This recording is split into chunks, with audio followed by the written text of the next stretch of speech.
Shalom, selamat pagi Bapak Ibu Saudara yang dikasihi Tuhan. Salam sejahtera bagi kita semua. Selamat hari Minggu 10 Mei 2020. Kembali kita datang untuk mendengarkan firman Tuhan. Dan selamat juga untuk mempersiapkan diri bagi kita semua di hari Minggu ini. Kita sama-sama akan datang kepada Tuhan untuk mendengarkan firman Tuhan dan melaksanakan ibadah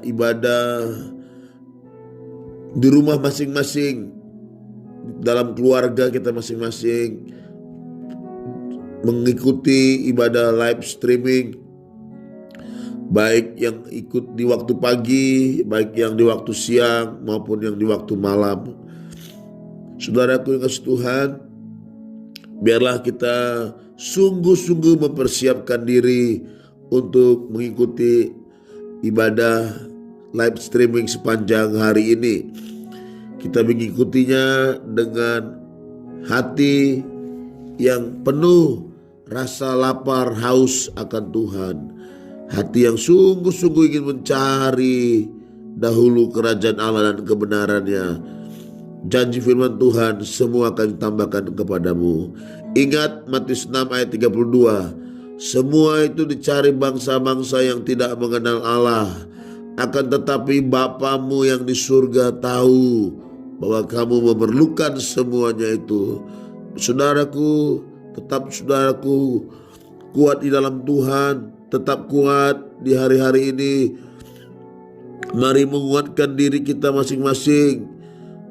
Tetap percaya bahwa Tuhan Yesus, Dia tahu apa yang kita butuhkan. Mari berseru kepada Tuhan, berdoa siang dan malam memohon kepada Tuhan. Tuhan pasti mendengar, Tuhan pasti menjawab setiap doa-doa kita. Pagi ini firman Tuhan saya akan bacakan dari Ibrani pasal yang keempat. Ibrani pasal yang keempat, ayat pertama sampai ayat selanjutnya. Perikopnya hari perhentian yang disediakan Allah. Sebab itu, baiklah kita waspada, supaya jangan ada seorang di antara kamu yang dianggap ketinggalan. Sekalipun janji akan masuk ke dalam perhentiannya masih berlaku. Karena kepada kita diberitakan juga kabar kesukaan, sama seperti kepada mereka. Tetapi firman pemberitaan itu tidak berguna bagi mereka, karena tidak bertumbuh bersama-sama oleh iman dengan mereka yang mendengarnya. Sebab kita yang beriman akan masuk ke tempat perhentian seperti yang ia katakan. Sehingga aku bersumpah dalam murkaku, mereka takkan masuk ke tempat perhentianku, sekalipun pekerjaannya sudah selesai sejak dunia dijadikan. Sebab tentang hari ketujuh pernah dikatakan di dalam suatu nas, dan Allah berhenti pada hari ketujuh dari segala pekerjaannya. Dan dalam nas itu kita baca, mereka takkan masuk ke tempat perhentianku. Jadi sudah jelas bahwa ada sejumlah orang akan masuk ke tempat perhentian itu, sedangkan mereka yang kepadanya lebih dahulu diberitakan kabar kesukaan itu tidak akan masuk karena ketidaktaatan mereka. Sebab itu ia menetapkan pula suatu hari, yaitu hari ini, ketika ia setelah sekian lama berfirman dengan perantaraan Daud, seperti dikatakan di atas, pada hari ini jika kamu mendengar suaranya, janganlah keraskan hatimu. Sebab andai kata Yosua telah membawa mereka masuk ke tempat perhentian, pasti Allah tidak akan berkata-kata kemudian tentang suatu hari lain.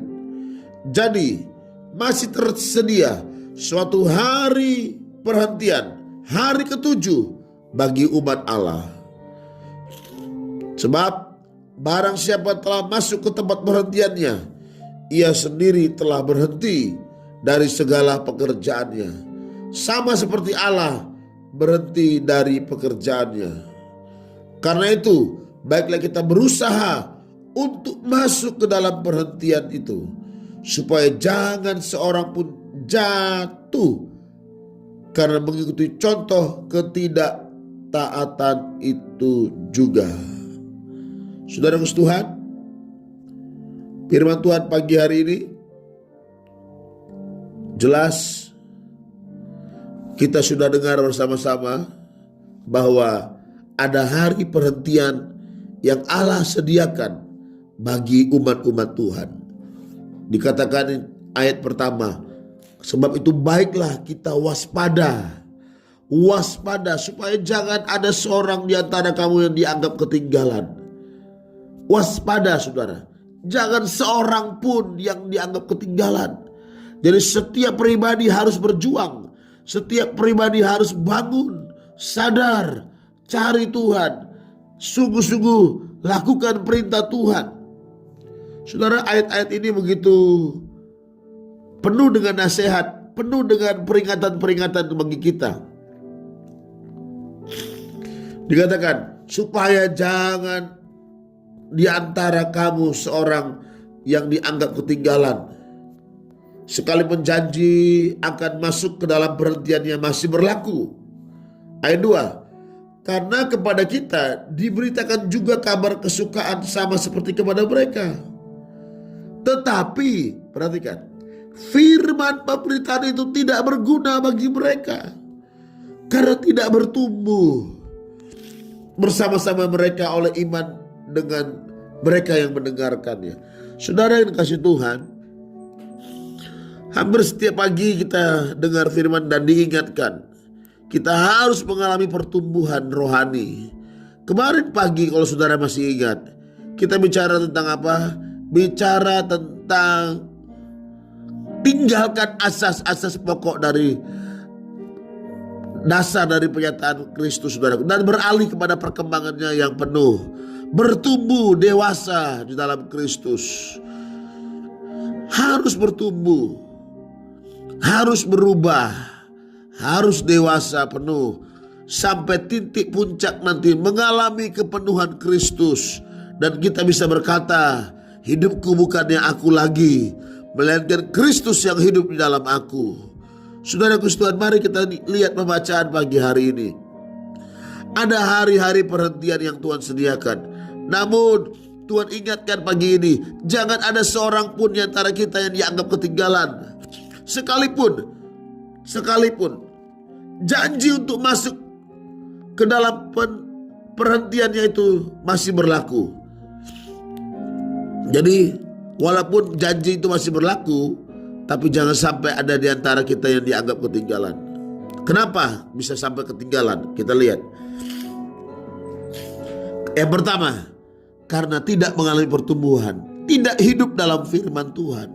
Firman itu tidak disambut, tidak jatuh di tanah yang baik. Yesus berkata ada 4 jenis tempat benih itu jatuh.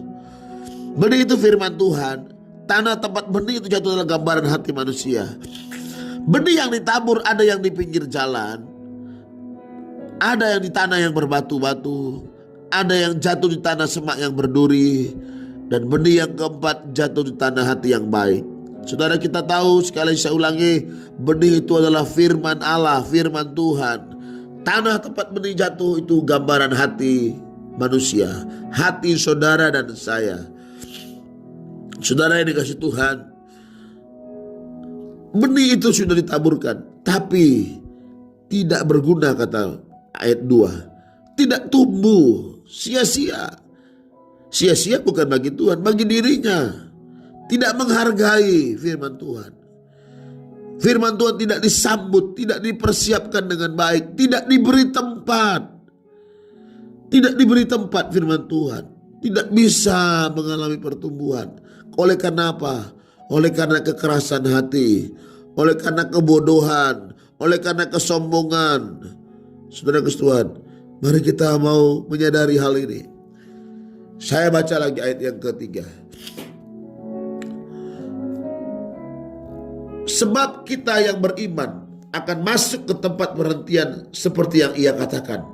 Jadi kita yang beriman, iman yang teguh, iman yang sungguh-sungguh tetap percaya kepada Yesus. Yesus berkata pada saat nanti anak manusia datang, adakah ia mendapati iman di bumi ini? Pelihara iman kita. Iman timbul dari mendengar oleh firman Kristus, pendengaran oleh firman Kristus. Saudara sungguh-sungguh terus dengar firman Tuhan, biar iman kita dipelihara. Sehingga aku bersumpah dalam murkaku, mereka takkan masuk ke tempat perhentianku, sekalipun pekerjaannya sudah selesai sejak dunia dijadikan. Sebab tentang hari ketujuh pernah dikatakan di dalam suatu nas, dan Allah berhenti pada hari ketujuh dari segala pekerjaannya. Dan dalam nas itu kita baca, mereka takkan masuk ke dalam perhentianku. Jadi sudah jelas bahwa ada sejumlah orang akan masuk ke tempat perhentian itu, sedangkan mereka yang kepadanya lebih dahulu diberitakan kabar kesukaan itu tidak masuk karena ketidaktaatan mereka. Saudara kasih Tuhan, alasannya jelas ditulis dalam Ibrani 4 ayat yang ke-6. Ada sejumlah orang yang akan masuk sampai ke tempat perhentian itu, berkumpul bersama-sama dengan Allah, dengan Yesus dalam kerajaan sorga. Tetapi juga ada sejumlah orang yang tidak akan masuk sama mereka, mereka yang lebih dahulu menerima berita kabar kesukaan itu, mereka yang lebih dulu dengar, mereka yang lebih dulu terima, lebih dulu tahu, lebih dulu percaya. Tapi mereka akhirnya tidak boleh masuk. Kenapa? Karena ketidaktaatan mereka. Saudaraku, kuncinya ketaatan kepada firman Tuhan. Kuncinya taatlah kepada perintah-perintah Tuhan. Taat lakukan kehendak Allah. Itu kuncinya saudaraku. Bukan cuma jadi mendengar saja.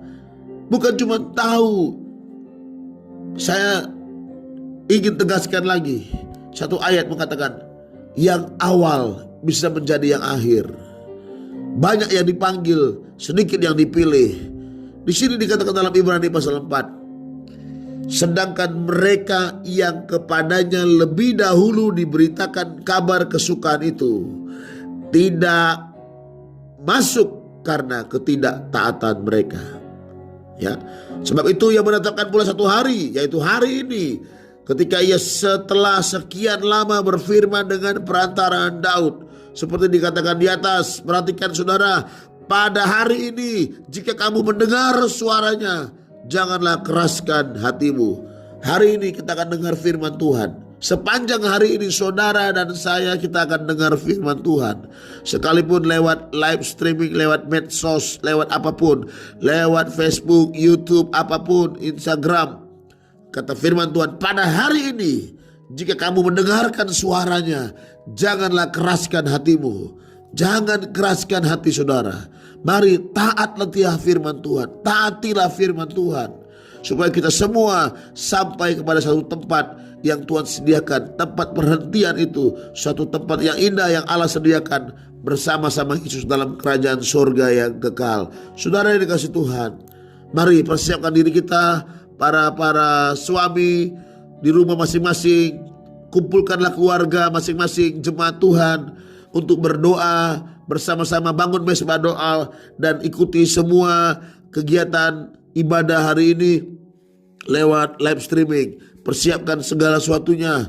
Jangan kita abaikan, jangan kita anggap remeh, jangan hanya sekedar saja, tapi benar-benar ada rasa haus, ada rasa lapar akan Tuhan.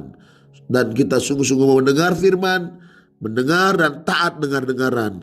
Saya percaya kita semua akan ditolong Tuhan, kita semua akan diselamatkan Tuhan Yesus, kita semua akan diberkati Tuhan.